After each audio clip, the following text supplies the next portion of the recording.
What's up, everyone? You are tuned in to the Pennsylvania Rock Show, episode 795, featuring the Rumble. We'll get to them in just a moment. At the top of the show, we heard from 9 Sundays and their new song, Scream. We followed that up with 3 Leagues to Rome, Blood in the Water. You are tuned in on musicfromthe412.com, buildascene.com, xrpradio.co.uk out of Scotland, Rootaroo.com. I can hear myself. Rootaroo.com out of Texas and California. MegaRockRadio.net and 107.1 KFGD out of St. Louis, Missouri. I'm forgetting something. Metal Shop 101 Radio out of Pittsburgh as well. And I'm just going to go with that's it. Today has been interesting already. I apologize for the terrible entry into the show. With me, Chris, Dave, and Barry. Did I get that right? And I think I did it in the right order, coming from Chris to Barry. Yeah, something like that. They are from the Rumble. And I have a video of them from early in the summer that, well, I have a blooper video of them trying to do music from the 412 and build the scene sweepers. It's kind of funny. Maybe I'll throw it in at the end if I can find it. So what's up, gentlemen? Too much. How are you doing? I'm doing well.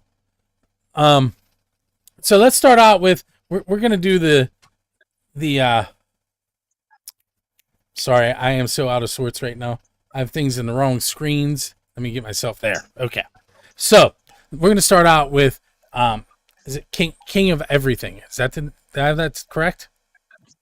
The King of Everything, yes. Okay. I tried to add an S earlier. That's why I was questioning myself. So the King of Everything was the Grassy Award winner last year, correct?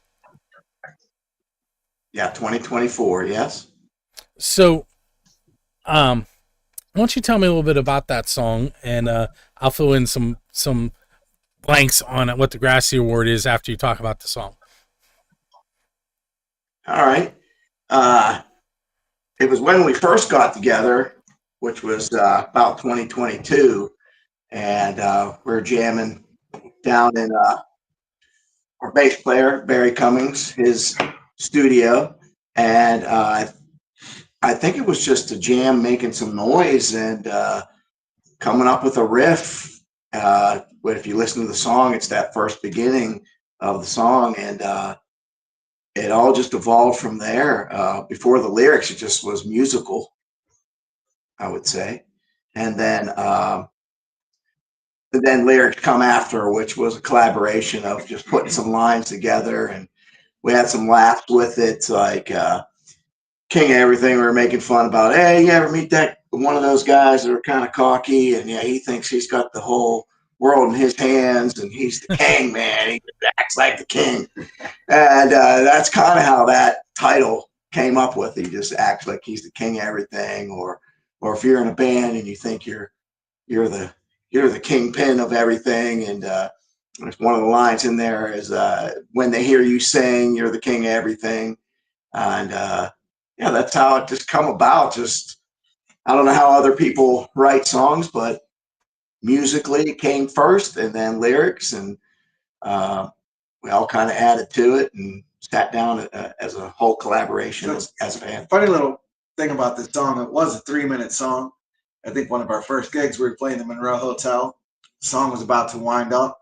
Dave was about to do the last chord, and I wasn't having it. I kept on playing, and Chris stopped coming, and we just kept on rolling, and it's never gone back since. So it went from like a 3.5-minute song to close to a 5-minute song, which is great for airplay. But yeah, so we changed the dynamic in mid-stride there and never went back. Yeah. Yeah, when it started out, it was a 4 on the floor jam with me and Barry. Because he listens to the bass line, he uses like a wah, wah, wah, wah, wah. And I was just playing 4 on the bass drum instead of breaking it up 2/4. And it's kind of like almost like a rock disco beat. And then Dave come in with the guitar, and because it's driving the whole time. It doesn't change. The bass drum is the whole time, four on the floor. So it's pretty fun. People like it. They dance and get a little crazy. It's dynamic too. It gets soft and then it builds up. And you probably played that song 500, 600, 700 times, and I never get really tired of playing it. Yeah. I was just playing it a couple of minutes ago. Yeah, I'm pretty proud of it. Is that how the songwriting usually goes? It just kind of comes together, or how does that work? Yeah, I mean, I think it's usually we'll come up with. I guess it's different each time. Where sometimes the guys will go have a smoke, and I'll be just strumming on a guitar and sitting in there by myself and start spatting out lyrics. I always call them like dummy lyrics, and everyone will join in, and then if everyone's shaking their heads like they dig it, then we're like, let's keep that one. Yeah, we started putting a camera up and recording ourselves, just practicing, rehearsing, because you never know when that moment's going to happen, and you don't want to forget about it and try to build on the little riff that you might have going on that's got a good hook to it. So real quick, Paul Che from Black Ridge is chatting, and he says Chris is a hell of a drummer with a lot of music knowledge. Thanks, man. I feel the same towards him, man. He's great. I love his band, Black Ridge. They're awesome. Yeah. Those guys are fun. I don't think, I didn't put them. I'm looking at my playlist. I don't have Black Ridge in there. They kind of fit with you guys, but I picked some other songs. Yeah. I play Black Ridge a lot. Yeah. So, I've definitely sent I've sent Paul a private message like, we'd love to open for you, man, because they're hot right now, man. Black Ridge is on fire right now, man. I've been for a long time. Yeah. So I was like, we'll be the openers, man. Can we sneak under your wings a little bit? So if he's chatting, he knows. I mentioned it too. My daughter Bria, Black Ridge is her favorite local band, and which is funny because my daughter Emmeline has sang backup twice on stage with Black Ridge. So nice. But her favorite band is Neostem, which is a grunge alternative band. But couldn't convince. Yeah, we just did it. Go ahead. No, go ahead. I would say we just did a show. Someone put on Facebook. I thought maybe you were involved with this conversation. It was me. and connected us with Neostem and Matt Sedlak, and you played at Squirrel Hill, right? And Squirrel Hill Sports Bar, and I don't know if I'm jumping ahead, but it was a great gig. We felt like welcome, like because we do all original, and they were welcoming. I mean, we loved it. It was a cool venue too. It was an old movie theater. It was really neat. For about a year, I did their website and their social media. So, and currently on Squirrel Hill Sports Bar's website is still the photos that I took, but I didn't do the website they currently have. Paul's jumping in a little late. He's mentioning that you won the Grassy Award. We already did that, Paul. Yeah. So we're gonna also play Ghost in the Room, which is a newer track, correct? Yes. Pretty new. Pretty new. Not even a year yet, I don't think. Yeah, it's been under a year since we've recorded it. We've probably been jamming it for a couple of years, but just recorded it last year, I think. So we made a video. If you go on YouTube, you can see our video that we released for that, actually. I think we have that on Music from the 412, don't we? I think. Sure. If not, we'll make that happen. Yeah, it's on YouTube. So we have about a minute and a half in this segment. I'm going to hit you with one of my off-the-wall questions just to get you ready. So you're leaving a show, and there's a DeLorean sitting there with its door up in the air and a flux capacitor in the back.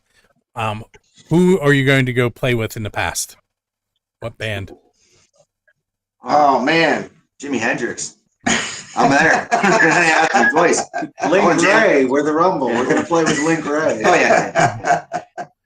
I think I'm going to go play, I'll say, Thin Lizzy for me. Yeah. I like it. Make you mean sure we're going to open for them or the jam with them? Jam with them, I think. Well, I mean, There's in the movie, Marty filled in for somebody, but it's our reality. Right. Yeah, I got a lot of them, but probably Hendrix would be on top of my list. Well, hold on to that thought, because I'm going to ask you a couple other questions that include bands. So you can pick Hendrix again. You can pick somebody else. Let's see here. I'm not even going to attempt to say that because I have no idea. But Paul said that he thought you were going to say Al Di Meola. Al Di Meola, yeah.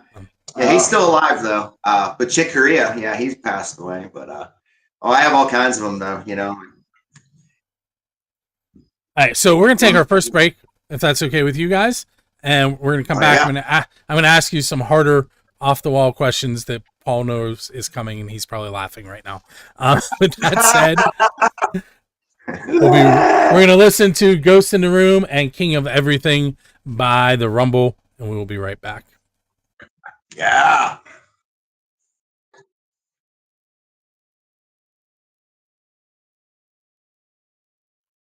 Hey everyone, it's that time of the night where I am going to spin a wheel and give away 2 tickets to a lucky winner, courtesy of Drusky Entertainment and music from the 412.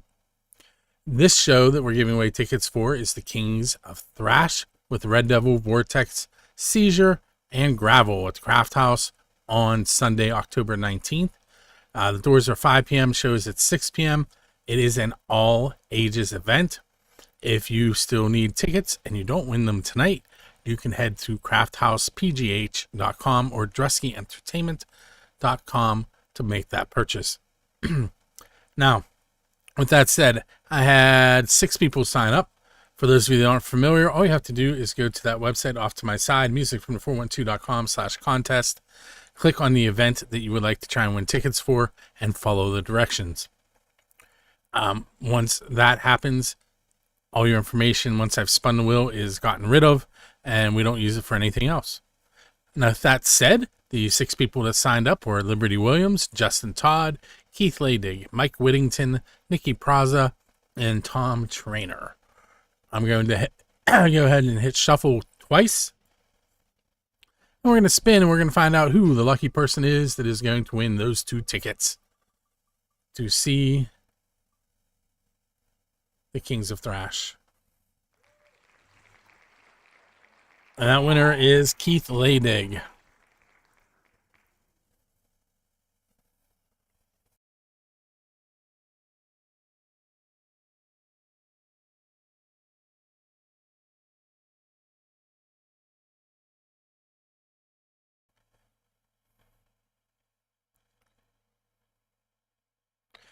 Hey, it's Bill. You're tuned in to the Pennsylvania Rock Show, episode number 795. On the screen right below me is the question I'm going to ask next because Paul called for it. It was coming anyway, but with me are Chris, Dave, and Barry of the Rumble. And the pizza question, if you're trying to figure out what that means. I even made Rocky ask this last week when Ryan Roxy from Alice Cooper was on his show. He asked this question. So from if it's anybody that plays music near me, I'm going to ask it. I'm not sure Ryan appreciated it though. So the question is, what is the best pizza you've had because you're a musician? So it could be like you were at a show, you were at a recording session, you were on your way to or from a show, you were on your way to go buy instruments, anything that's linked to being a musician. Hmm. I don't know. Has there ever been a bad pizza? I mean, I love that answer. Growing on it, you know, crack a beer open. Let's eat that. Tombstone after I come home from a gig. Yeah, that's it. That's the one. After show pizza. Yeah, after show pizza. Yeah. So I asked that question kind of because I'm trying to draw in all those Dave Portnoy people, but also because maybe someday, if I ever am able to retire, maybe that's another podcast I'll do. I'll go visit all the pizza places that were mentioned on my show. Nice. I had a bunch of them, but a lot of people like give me New York and places in Italy, and I'm definitely not going to make it to Italy. All right. All right, so that is the unofficial, build a scene question. The official one is this. It's I see his comment. I'm sorry. Yeah, that's and it does, and it's not the only one. So who is your Dave Grohl? And by that I mean, who do you want to go up on stage with and perform one of their originals? Because the Foo Fighters are known for pulling people out of the crowd. Yeah. Oh man. Oh, oh man. I don't know. That's a good one. A modern group. It's hard. I don't really listen to much modern. You still stuff. you still have a DeLorean. I didn't take it from you. DeLorean, yeah. Oh boy, if I could sit in with the group, oh man, probably Led Zeppelin. I don't know. I could probably play any one of their songs. I mean, at least I could when I was a teenager. I listened to them constantly. Deep Purple, I love them. I could probably play any one of their old jams. You know, those are like my rock heroes. You know, Right. growing up, that would be amazing to sit in with Van Halen. I mean, oh my God, that'd be my dream. That's the reason why I played.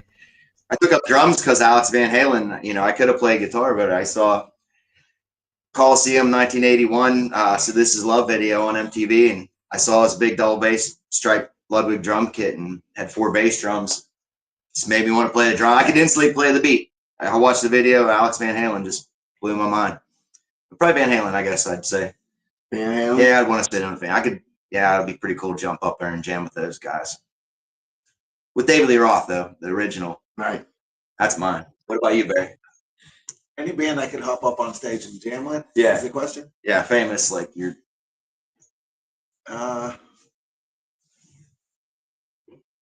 Man.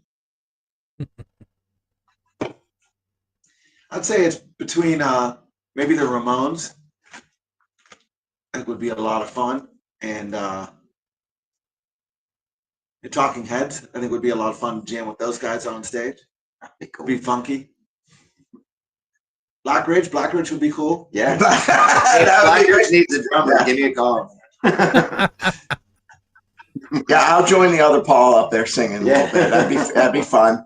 If my daughter's in the audience, I'm going to go up with Taylor Swift though. So Oh yeah. I got you. Got you. How about Dua Lipa? Dua Lipa? All right.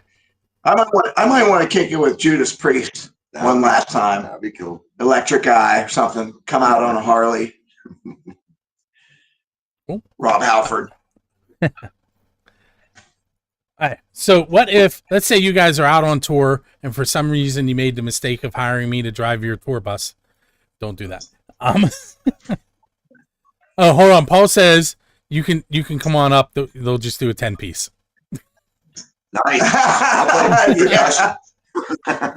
I know they got a box full of maracas and tambourines and things. So That would make you guys like Inco Fido. I don't know if you're familiar with them. I think they have 11 or 12 members. They're kind of jazz infused rock, maybe. They have horns. They're great. Not playing them tonight, but everyone should check out Inco Fido. And their lead singer kind of looks like me. Okay, so what if, let's say you're sitting on a bench and your musical idol sits down beside you and you're allowed to ask them one question. First of all, who's sitting down beside you and what's the one question that you're going to ask? We'll get back to my stupid bus question later. I'd say if Pete Townsend sat next to me, I'd ask him if it hurt when he was bouncing his Les Paul off his thighs when he was playing. One video, he's like smashing it. It's an SG, I think, so it's even like kind of sharp on the corners. It's not flat, and he's banging it off his thighs, and then he breaks it, but he's like totally fine. I'd like to ask him, dude, did that hurt, man? Or what about when Keith Moon blew up his drum kit and he lost his hearing? Like, you know, Oh, you probably wouldn't hear the question.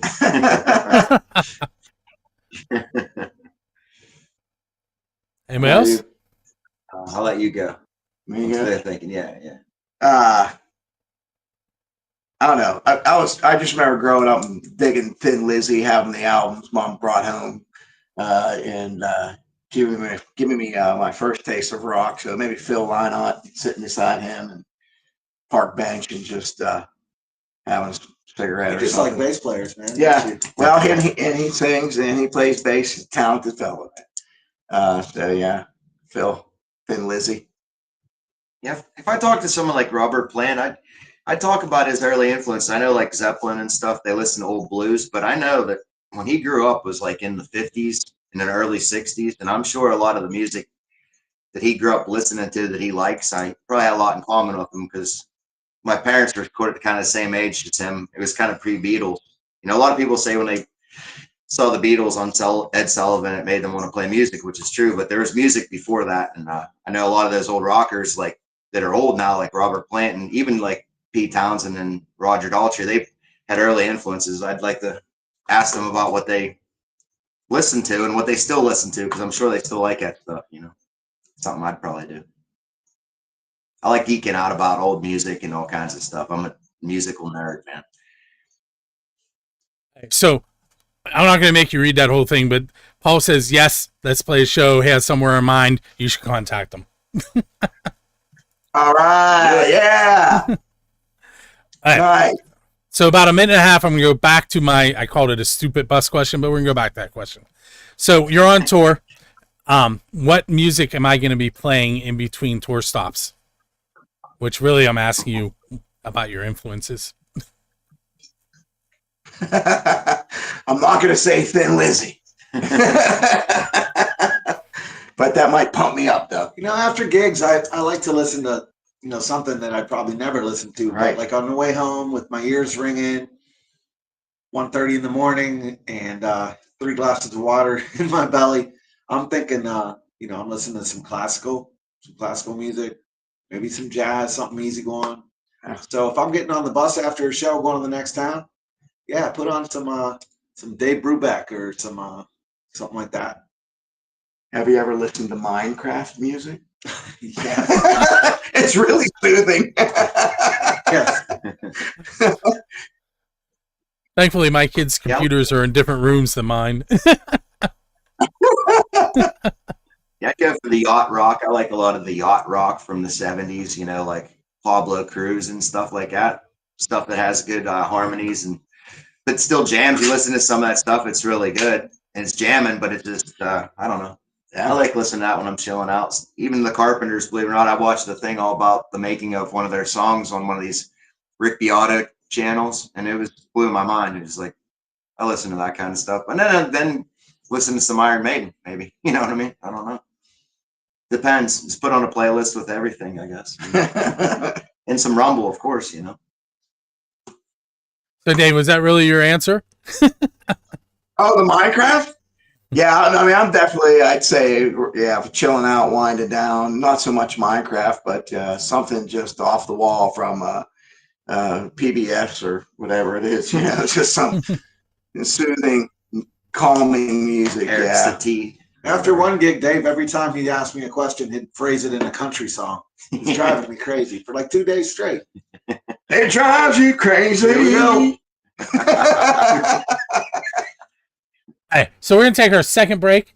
We're going to hear from Rattlebones and their track Desert Heat and the Borstal Boys Time Bomb.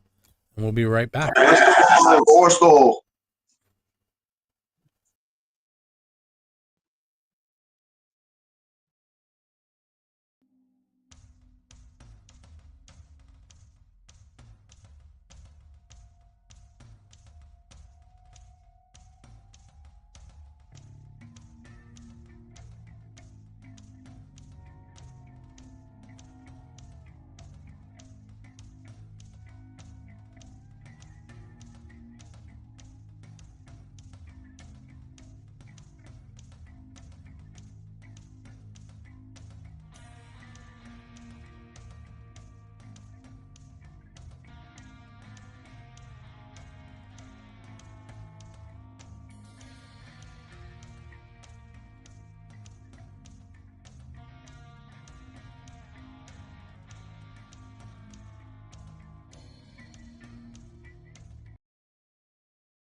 to me.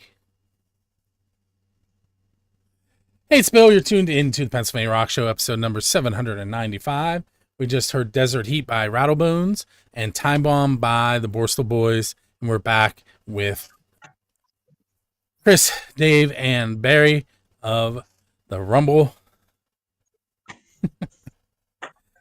All right, so tell me about that guitar on the wall. I've been looking at it for the last 20 minutes. It seems to be missing some parts. Yeah, it is missing because I was going to redo it. But anyway, this was my uncle's, and it is a Gibson Maybell. And there, I kept that. I was going to redo it. I left that on there because obviously it's original. And it was black with the tan right here. What do they call that? Sunburst. Tobacco burst. Yes, but in my younger days, I thought, man, I'm going to redo this guitar. And then it just ended up being just wall art because I can never get rid of it. But I think he got it from Sears for like $30 back in the 60s, 70s, something like that. I took it to Groon's Guitar down in Nashville. I lived there once upon a time. And Mr. Groon came out and he's like, it's just sentimental. So, yeah, that's the story of it. Gibson Maybell. It's cracking. So Jazz, who you guys know, I assume you know Jazz, right?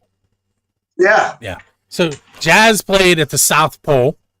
Metallica played in Antarctica. Kiss played to Sharks in Australia. What is a non-standard venue that you guys would want to play at? Rooftop. Rooftop gig would be cool. Top of the U.S. Steel Building. Of course, no one could see us. How about in Dubai? Maybe we should go to Dubai and live it up. And They like us there? I don't know. Kiss played there. Oh, he did? Oh, they did? Okay, you got to scratch that, man. Underwater. Underwater We in a submarine. could play Come As You Are underwater. Paul's saying if you take that guitar to String Workshop and Westmoreland String Workshop, they could get it working for you again. Paul, I might take you up on that. What's it called? String Workshop. Yeah, Westmoreland String Workshop. Okay. So can the three of you pinpoint that moment in life when you realized that you wanted to play music? Yeah, I mean, I don't know if it was a wanting to play music, but for me, it's just something that I always have done. It's always, I think I even tried to take a break for a couple of years. And I was like, I can't do that. I'm done with this for a while. Everybody does that. Yeah, you go through, break, yeah. go through a spell. But yeah, it's definitely always been part of it for me. And it's just whether I put it down for a while or picked it back up again, it's always seemed to be what I've done myself. Yeah.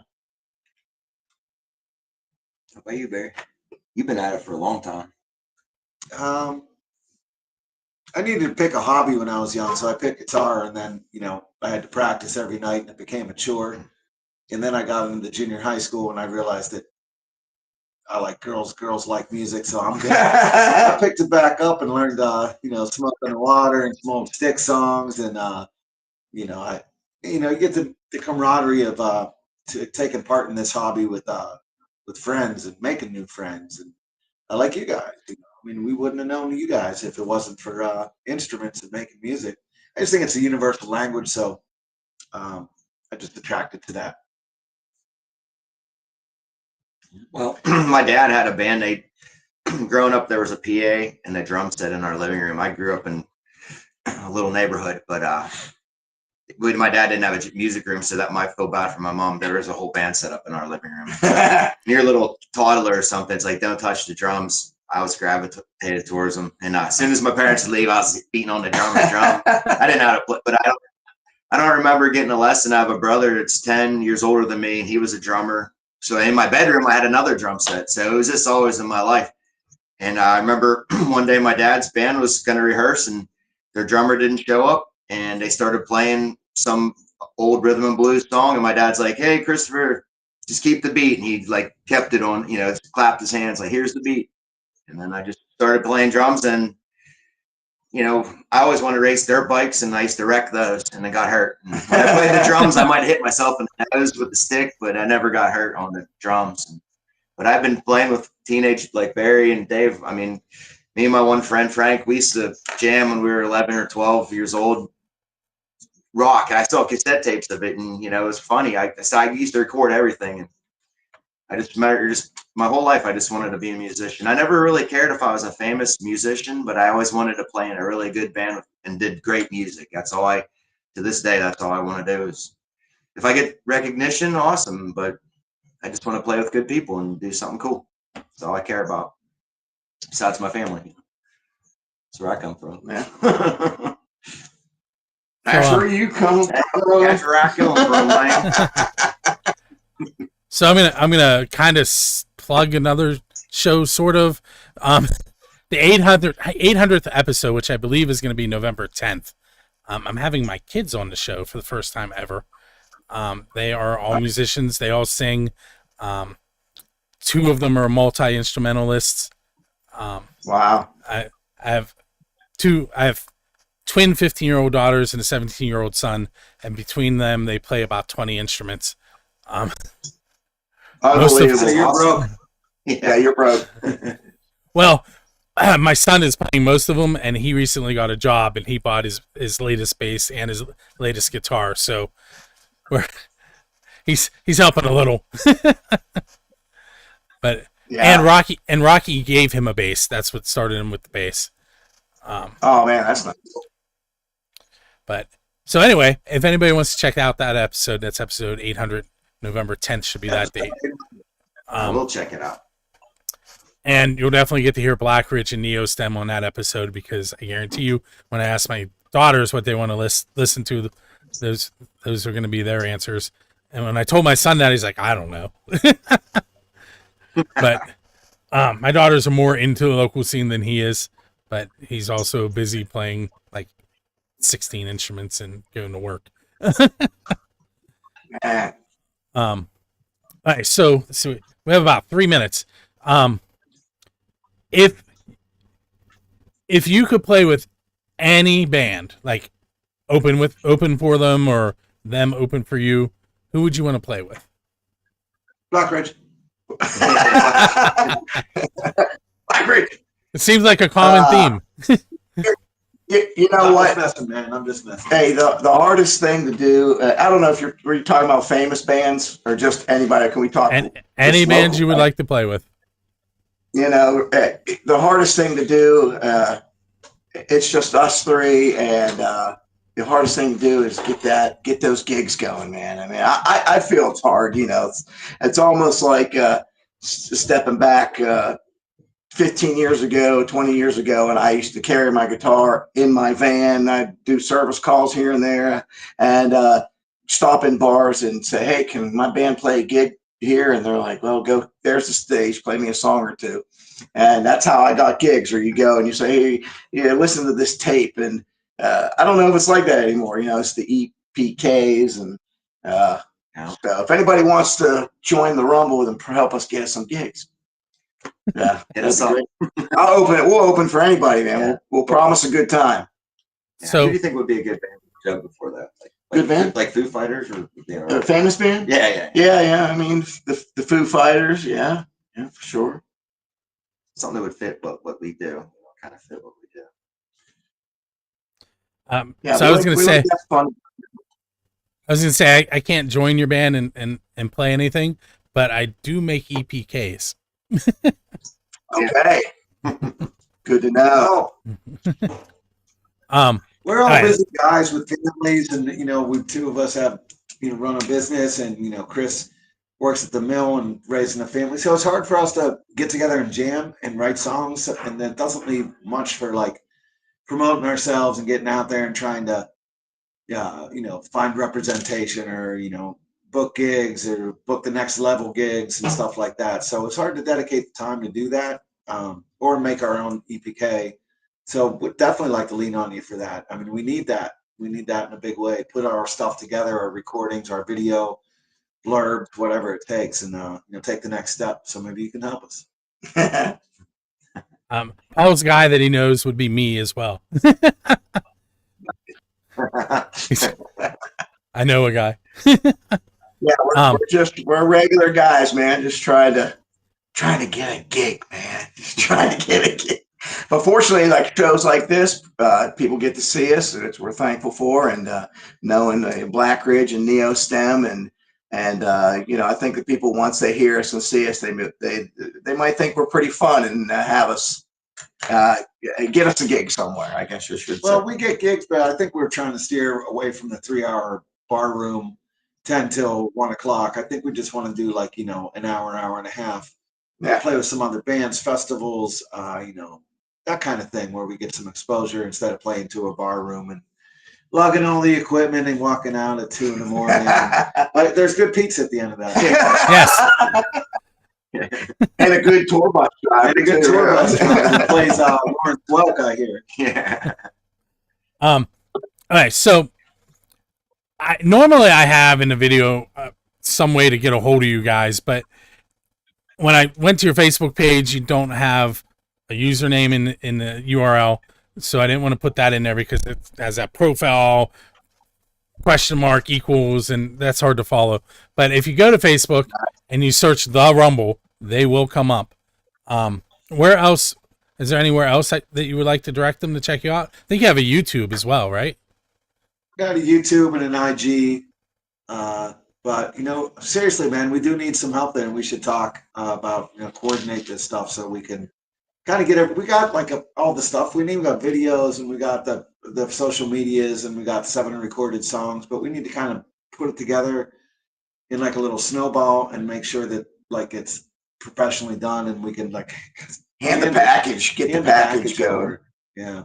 Yeah, I can definitely help you with that. Brandon Cornish from A Common Crown just hopped in and said these dudes were great at Rock for Life. So, thanks, Brandon. Appreciate you, man. Yeah, Common Crowns, man. They good bring stuff. They bring it. Yeah, they're fun. Thank you so much, by the way. Okay, so with that said, we are out of time for the show tonight. I want to thank you guys for hanging out with me. And yeah, man. And you. Paul and Brandon in the chat room for hanging out. We have 2 more tracks that we're going to throw your way. We're going to hear Gonto, Queen of Valhalla, and Matt Winward, Rise Up. Make sure you check us out each and every Monday night. The live interviews are probably going to be around 7 p.m., but the radio show and everything else that I have going on will start to appear at about 10 p.m. Radio show you can listen to on Monday nights on buildascene.com, metalshop101.com, and musicfrom412.com. And if you're in Scotland and 5 hours ahead and for some reason you're awake then, or anywhere else, you can go to xrpradio.co.uk and hear it there. So 10 p.m. Eastern on all those stations. And then it gets replayed throughout the week, or you could just go to buildascene.com and check it out 24/7, 365. And once again, guys, thanks for hanging out with me. And thank you, Bill. Thank you, man. We'll thanks, talk. Bill. Yeah, appreciate it. And we're going to head off into the evening. As soon as I remember which button to press. That one.